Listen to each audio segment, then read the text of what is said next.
রাসূলুল্লাহ অসুস্থ অবস্থায় বিছানায় শুয়ে আছেন, মাথা উঠাতে পারেন না। আম্মা জান আয়েশা সিদ্দিকাকে বললেন, আয়েশা আমার মাথাটা একটু উঠাও। আম্মা জান আয়েশা বললেন, আমি মাথা উঠালাম।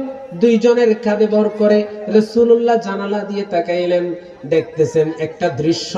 সাহাবায়ে কেরাম অনেকক্ষণ অপেক্ষা করে আম্মা জান আয়েশা বললেন, ইয়া রাসূলুল্লাহ, আমার বাবার ইমামতিতে সাহাবীরা নামাজ আদায় করতেছেন। আমার রাসূল এই দৃশ্য দেখে চোখ দিয়ে রাসূলের মুক্তার ঝরনার মতো, মুক্তার দানার মতো পানি ঝরতেছে, দাড়ি বেয়ে বেয়ে পানি পড়তেছে। আম্মা জান আয়েশা সিদ্দিকা বললেন, ইয়া রাসূলুল্লাহ, আমার বাবা ইমামতি করার কারণে কি আপনি বেজার হয়েছেন? আম্মা জান আয়েশাকে বললেন, ও আয়েশা, এই পানি দুঃখের পানি নয়, কোন কোন চোখের পানি আসে, আনন্দে চোখের পানি এসে যায়। আমি যে কান্না করেছি, আমার চোখ দিয়ে যে পানি পড়েছে, এই দৃশ্যটা কিয়ামত পর্যন্ত